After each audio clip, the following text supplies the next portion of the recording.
Personalidades dessa semana na educação traz dinâmico, preocupado com seu corpo docente, de forma interdisciplinar. A assessora pedagógica da Editora Global veio conversar com os professores para poder passar noções, informações importantíssimas e muito da sua vivência a respeito de como formar o leitor. Mas, por outro lado, nós temos também a parte social da Associação Luso-Brasileira, com seu queijo e vinho sendo preparado aí para este dia 19 de maio. Nós, o Personalidades, vamos estar lá, registrando tudo com certeza. E a Conecta? Conecta Jaú, junho, você que é expositor, você que é noiva, tem tudo para aproveitar num local maravilhoso em Jaú. E mais informações, o telefone no vídeo para você da Conecta Brasil. As coisas no Personalidades continuam acontecendo. E nós temos o balanço do que foi a segunda jornada de direitos humanos de Bauru. Não só o que aconteceu, mas também o seu desenrolar. Personalidades ainda traz para vocês isto e muito mais.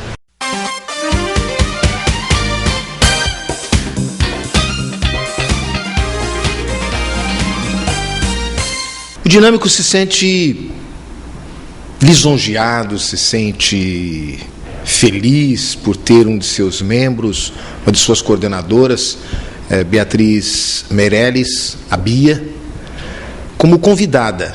E aí o dinâmico se sente feliz, mas os méritos, com certeza, é de Bia, ter sido lembrada para participar de uma semana em que reúne pedagogos, educadores, e do ensino superior, ela que coordena o ensino médio. O que falar para os amigos de Personalidades a respeito deste convite e, inclusive, também você podendo mostrar aí as suas habilidades de contadora de história, você que também é a autora de livros? Bom, na verdade, eu fui convidada para falar de literatura em sala de aula e da literatura infanto-juvenil, mais propriamente, embora eu trabalhe literatura no ensino médio, o meu foco nesse encontro é a literatura, o trabalho do professor de português com a literatura em sala de aula. Desde a contação de história, que a gente pensa que só criança pequena gosta, mas se eu começar a contar história, os adultos também assistem, até os professores, que precisam se inteirar desse assunto e precisam realmente gostar, mostrar o gosto pela leitura, conquistar o aluno, motivar o aluno a ler, a compreender o que lê, que é um grande nó da educação atual, é a interpretação. É isso que eu gostaria que ela, na medida do possível, fizesse uma brincadeirinha conosco aqui, no Personalidades. Porque a gente fala contar história, e é o que a Bia ela disse. Ela não sabia dessa, foi pega de surpresa, tá bom? Ela tem, por exemplo, uma performance da tia Anastácia, que é uma coisa maravilhosa. Lógico que ela não vai estar aqui personificada, né? Ela não vai estar aqui assumindo o personagem da tia Anastácia. Mas, por exemplo, imaginemos nós, você aí, Personalidades, e eu aqui, Bia, certo? O que é o contar a história, por exemplo, no personagem de tia Anastácia? Na verdade, Lobato, quando escreve as histórias de tia Anastácia, ele quer mostrar que existem aquelas histórias dos livros que a dona Benta conta, existem as histórias da linguagem oral, que são passadas de geração em geração, e que ele fez uma coletânea para os seus livros, né? E a tia Anastácia é provocada pela Emília. A Emília provoca a tia Anastácia e diz que ela não sabe nada. Imagina que ela sabe contar a história. E a Emília tem essa personalidade que o Lobato chama de asneirices. Tem essa personalidade, essa brincadeira, e ela provoca a tia Anastácia dizendo que a tia Anastácia não é capaz de contar histórias. Então, a tia Anastácia conta as histórias, eu já fiz isso algumas vezes, histórias que faziam parte só do imaginário social, vamos dizer assim, e passaram a ser contadas, né?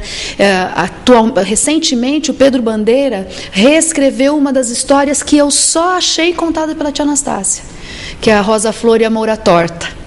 E para as crianças, recentemente eu contei a história da formiguinha e da neve, que depois foi transformada em slides. Muita gente deve ter visto esse slide da formiguinha e da neve. E eu contei para as crianças, eles curtiram muito. E você que tem a sua escola, você que é educador, você que é pedagogo, pegue esse gosto pelo contar histórias. Muitas das nossas crianças estão ligadas nos videogames, estão ligadas nos vídeos das lutas, das coisas que geram muita violência, porque não tem a oportunidade da mãe, da avó e principalmente do professor na escola dedicar esse tempo e esse talento que muitos de nós temos e que pode, com certeza, fazer com que as nossas crianças possam ter comportamentos diferenciados desses que a gente tem observado. E não é só privilégio, infelizmente, de Brasil. Isso parece que está no mundo, né, Bia?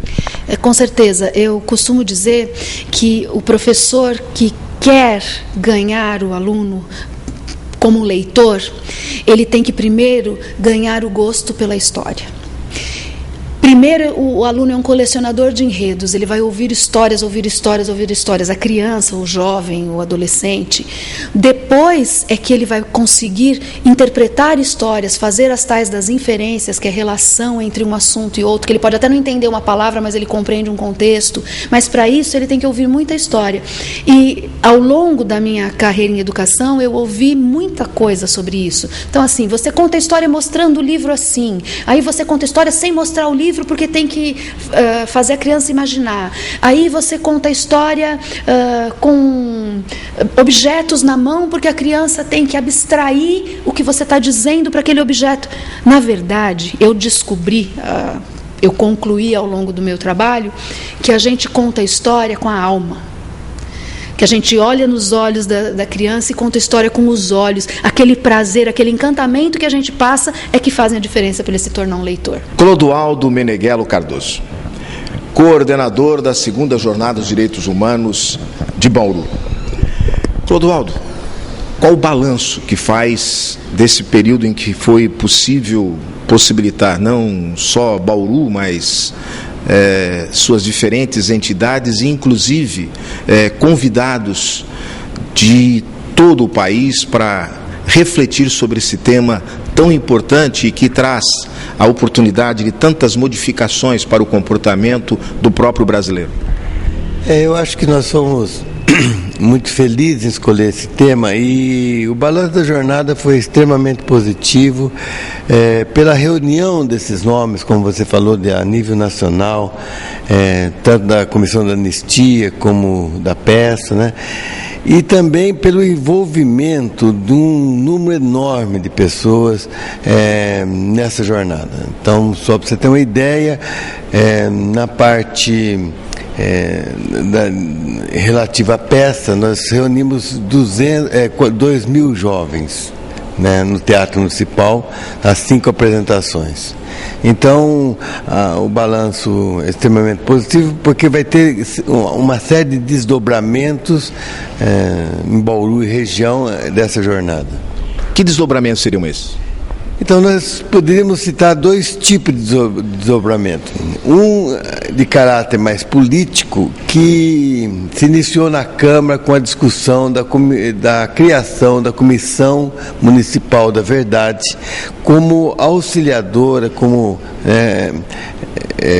para oferecer subsídio para a Comissão Estadual e a Nacional. Então esse processo deslanchou e nós temos esperança que logo essa comissão seja aprovada, e que essa comissão também vem junto com a ideia de criar um memorial aqui do Centro-Oeste Paulista, das lutas de resistência pela democracia e tal. Então esse é um desdobramento. O segundo desdobramento é muito interessante, que é a nível educacional. Inclusive, é importante ressaltar aí quais entidades que estão também agregadas, que aderiram também nesta área educacional. Então, nessa área educacional, nós fizemos uma parceria com a diretoria de ensino, né? A diretoria de ensino, ela colocou à disposição nossa um grupo enorme de professores. Nós atingimos 70 escolas de Bauru e região, com oficinas e com entrega de material para essas escolas, para trabalhar com os jovens dessas escolas, principalmente do 9º ano para cima. Esses professores que seriam do Estado, né, da rede estadual, que são em número de 70, eles vão continuar o contato conosco. Por quê? Porque nós vamos abrir uma exposição de Direito à Memória e Verdade que ficará em Bauru 2 meses e ficará lá na diretoria de ensino. E aí seria a oportunidade desses professores que fizeram a oficina de trazer seus alunos e monitorar essa visita com os alunos. Esses professores também nós estamos vendo a possibilidade deles irem a São Paulo, os 70 professores, para passar um dia lá em São Paulo e ter contato direto com o Memorial da Resistência, com outros núcleos culturais lá de São Paulo. Você se referiu à peça. A peça é a Filha da Anistia. Além da apresentação da peça, o que mais foi possível desenvolver e quem esteve também participando deste momento para poder elucidar, poder motivar as novas gerações em relação à memória e à história do Brasil e as suas dificuldades por que passou? Veja bem, a peça ela é um coroamento assim de uma maneira espetacular da jornada. Por quê? Porque a peça é uma aula de civilidade, é uma aula de política, né? A peça em si sobre aquela época. E você leva essa peça a jovens, nós levamos jovens que, na sua grande maioria, nunca estiveram a um teatro, nunca estiveram participando de uma peça teatral, né? E essa peça tem um debate posterior com o Alípio Freire, que acompanha a peça, e com convidados locais. Né? Então nós tivemos aqui em Bauru o Darcy Rodrigues, Isaías Daiben, Carlos Pitoli, né? Paulo Neves, que são pessoas que militaram, alguns foram presos políticos, então a plateia teve um contato direto com a realidade da época, tanto na ficção, que é a peça, quanto na realidade ali no debate. Foi assim extremamente proveitoso, uma aula de política mesmo, realmente, pensando na cidadania hoje. Alípio Freire é outra personalidade que trazemos no nosso programa, ainda dentro do tema da 2ª Jornada de Direitos Humanos de Bauru. Alípio Freire, jornalista, pessoa que viveu, né, aqueles momentos em que para alguns querem esquecer, para outros é importante a gente retomar e conhecer, né, porque isso é memória do país, dos momentos diferentes em que o Brasil passou. E aqui nós temos alguém que vivenciou tudo isso, inclusive como preso político. Tem livros e é o debatedor que acompanha a peça A Filha da Anistia. Alípio Freire, o que dizer desses movimentos e o que resgatar? A gente sabe que o tempo não é muito, mas você como jornalista tem esse poder da sinopse aí, né, do lead, para que a gente possa fazer com quem está nos acompanhando entender a importância desse seu deslocamento por todo o país e desse contato com essas novas gerações. Bom dia. O essencial é que a gente converse com os mais jovens, com os que não viveram aquele tempo. Porque não existe memória sem seu desdobramento no tempo. Memória por memória acaba sendo nostalgia, algo patológico às vezes até, ou narcisismo. Então eu acho que, sobretudo aqui em Bauru, a forte presença dos jovens lotando o teatro diariamente, Ontem, inclusive, tínhamos medo que não houvesse espaço para todos, né? E o interesse que eles fazem através das perguntas, porque o fundamental é deixá-los perguntar, para a gente preencher as lacunas do saber deles. E com isso nós vamos construindo uma história fora da história oficial, que não é a história dos vencidos, porque nós não fomos vencidos. Isso é importante deixar claro. Vencido foi o senhor Ustra Brilhante, vencido foi o Marechal Castelo Branco, vencido foi o Emílio Garrastazu Médici, porque no projeto deles não cabia uma sociedade como essa, no nosso cabia e continua a caber. E aprofundar, outro objetivo forte é aprofundar a democracia em nosso país. O que eu estou dizendo? Eu estou dizendo que não se constrói uma nação digna, democrática, apagando o passado ou trabalhando em cima da impunidade. A democracia que nós pensamos, a democracia só é possível entre iguais. Não pode ser diferente. Então, é preciso que todos estejam submetidos à mesma lei. Isso se chama isonomia no direito. Então, toda essa campanha, ela não é somente uma história pela história. A nossa versão da história por si própria.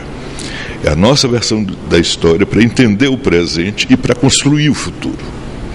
Então, eu acho que aqui em Bauru nós avançamos muito durante essa semana de direitos humanos e na apresentação da peça. O que pontuar desta peça e que, pela sua experiência da ficção para a realidade que você viveu, pôde se passar para essa juventude quando eles arguíam vocês no sentido daquela ânsia de querer saber o que efetivamente aconteceu? Olha, a primeira coisa que eu chamaria a atenção no geral é que os dois personagens femininos da peça, que são interpretados pela mesma atriz, ela está grávida nos dois momentos, tanto a mãe quanto a filha. Ora, isso aponta para a visão, que é um ponto ético que eu acho que deve fundar a nossa democracia, do nosso compromisso com os que vêm depois, né? O personagem fala algumas vezes: mais que nunca eu preciso lutar, porque eu preciso deixar um país decente para o meu filho. Os dois personagens falam isso. Eu acho isso de uma grandiosidade na peça muito grande. O outro aspecto da peça que eu gostaria de ressaltar, porque são muitos, né, é de como a ditadura civil-militar implantada nesse país em 64, né, de como ela não atingia apenas os militantes, né? Ali na peça é a história de uma família, que os filhos são militantes, mas a tragédia que o drama que isso provoca na família, a moça é assassinada e o rapaz sai do país. A tragédia disso na vida deles, na vida subjetiva, a destruição e a corrosão que isso provoca, inclusive na neta, que é a última a nascer, é monumental. E o que diz para os jovens: a ditadura não ficou lá atrás, ela está no seu cotidiano. Primeiro porque você não lhe contam a história certa, que é a história exatamente de uma menina que nasce durante a resistência e que está com 30 anos quando está acabando a ditadura e vai procurar o pai. A tragédia é total, entende? E pega o jovem. O jovem, até hoje, o Brasil carrega os resultados da ditadura. Por exemplo, o salário mínimo no governo Jango, se fosse mantido, hoje seria de R$ 2.600 a R$ 2.800. Escola pública, universal e gratuita para todos. A ditadura implantou o sistema da privatização da educação. Então, essas são coisas que estão no nosso cotidiano e a gente não percebe. E por isso que é importante estudar a história, para a gente saber onde foi a quebra. Porque 64 foi uma grande encruzilhada para o futuro do Brasil. vencesse o outro projeto, nós teríamos uma sociedade bem diferente da atual. Entende? Particularmente você, o que traz consigo enquanto marca desse momento que você viveu e não gostaria que se repetisse para as novas gerações? Olha, uma coisa que marca muito é a perda de direitos da classe trabalhadora. Foi um desastre. A gente viu como a política do arroxo achatou o salário mínimo. Isso implica também em serviços de saúde que foram rebaixados durante a ditadura, porque não é de agora só tudo isso. Você vê, implica na grande corrupção, por exemplo, na construção da ponte Rio-Niterói, a famosa Transamazônica, que nunca saiu, mas bilhões foram gastos e comprometidos, né? Então, tudo isso é extremamente marcante. Em termos pessoais, bom, quem sai na chuva é para se molhar. Eu não tinha nenhuma expectativa que pudesse me acontecer outra coisa senão o que aconteceu. E não é tão importante assim, porque se você imaginar, 30 mil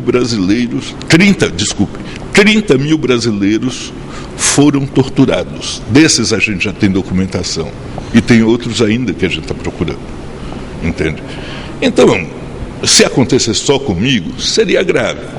Mas o problema é que foi um regime pensado, construído contra a classe trabalhadora e o povo, contra qualquer conquista, contra um projeto de desenvolvimento nacional autônomo, baseado na distribuição de riqueza. Ou seja, nós dizíamos, na época do governo Jango, é preciso dividir o bolo para ele poder crescer.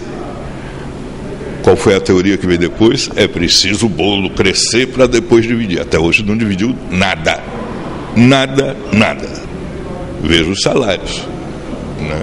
Então, eu acho que essas são as coisas mais marcantes, porque elas afetam diretamente a vida do cidadão e da cidadã hoje. Desde o primeiro momento da ideia de se publicar o livro infantil de autoria de Brian William Nascimento, lá de Jacareí, com a nossa ida até a escola em que o nosso autor mirim começou todo esse processo, nós, na medida do possível, o programa Personalidades veio registrando as personalidades que fizeram parte direta e indireta para que o que era um sonho lá atrás pudesse se tornar uma realidade hoje. Inclusive com o nosso querido autor mirim, o Brian, podendo vir autografar para outras crianças na Feira do Livro Infantil aqui em Bauru.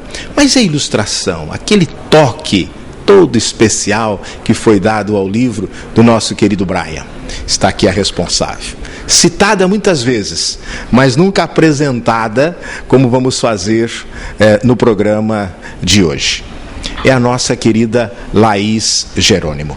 Laís, como é que foi primeiro o convite, receber o convite, e depois a oportunidade de desenvolver as peças que desenvolveu e que caiu no agrado de todos, e principalmente do nosso querido Brian, que disse: é incrível, foi assim mesmo que eu imaginei a ilustração do meu livro. Isso nas palavras do nosso querido Brian William Nascimento. Olha, o convite para mim, assim, foi super gostoso. Primeiro porque eu gosto muito dessa parte de trabalhar com criança, de lidar essa ilustração infantil, que você tem um mundo imaginário muito grande. Aí quando foi me apresentada a história, eu já fiquei encantada, né? Com toda essa ficção que ele tinha e a idade dele, por ser super jovem, né? Tem 11 anos e ter toda aquela ideia, toda aquela criatividade. Aí foi, assim, muito gostoso poder ilustrar, fazer os desenhos. Eu procurei, assim, tomar o máximo de cuidado, pela forma como ele escreveu, deu para sentir que ele realmente tinha uma imaginação muito grande. Então aí a gente tomou esses certos cuidados para conseguir realmente assim passar o máximo possível daquele conteúdo no desenho, aquela doçura mesmo, né? Que o livro traz uma doçura, né? De uma criança que conseguiu fantasiar, mas assim tem aquele lado amigo, companheiro que ele conseguiu trazer com a vassoura. Então aí a gente tentou trabalhar o máximo possível disso nas ilustrações. E eu fiquei assim muito satisfeita. Ao conhecê-lo, deu para sentir o quanto ele tinha gostado, né? Que a primeira coisa que ele veio foi me dar um abraço. Eu falei assim, ai gente, deu vontade de levar ele para casa. De tão educado, né? Todo mundo ali, a educação foi primordial ali para todo mundo, né? Todo mundo, mas assim, eu fiquei muito satisfeita também com o projeto. Achei um projeto maravilhoso de você conseguir levar a realização de um sonho para uma criança, assim, né? De você poder também, assim, mostrar esses valores que eu acho que hoje anda muito esquecido. De você ter o sonho, de ter esse mundo da fantasia, mas principalmente de se viver a infância. Quanto infância? E a gente pode perceber tudo isso nele, né? Com certeza, gente. Quem conheceu o Brian apaixonou-se à primeira vista. Mas agora, como é que é, por exemplo, você, designer do Jornal da Cidade de Bauru, fazer os trabalhos de arte das propagandas, publicidades do jornal, das campanhas diversas que o jornal apresenta para seus clientes. E, de repente, dar este pulo, dar este salto para este mundo que tão bem você já descreveu. Em você também o seu espírito artístico, o seu espírito designer, também pôde aceitar esse desafio e sentir-se vitoriosa após o projeto realizado? Ah, bastante, né? É até engraçado porque eu sempre gostei muito, assim, na faculdade eu sempre trabalhei muito essas ilustrações, assim, mais infantis. Então, a gente sempre estudou muito Bruno Munari, que são, assim, autores totalmente voltados mesmo para o mundo infantil. Então, assim, foi um desafio que nem você falou, é uma área totalmente diferente. A gente trabalha com publicidade, é mais com imagem, é mais voltado para um outro tipo de público, mas aí assim, em casa eu tenho uma pedagoga que vive falando das crianças dela e que como cada descoberta é interessante. Eu sou assim super fantasiosa, eu adoro esse mundo de imaginação que foi sempre cultivado pelos meus pais, principalmente pelo meu pai. Ele sempre foi aquele pai que estava na cabeceira lendo uma historinha pra gente. Então assim, isso me fez trabalhar com facilidade mesmo, assim, o meu próprio mundo, mas assim, voltado para a história dele. Então acho que é por isso assim que ficou assim tão casado com o que a gente precisava mesmo. Dá um pouco de trabalho, porque são coisas totalmente diferentes, né? Mas eu acho assim que no final o resultado me agradou muito. Às vezes eu mesmo fico lá além do livro olhando e fico pensando, ai meu Deus, não é que ficou muito bonito, ficou muito legal? A gente até fica assim, nossa, fui eu mesma que fiz.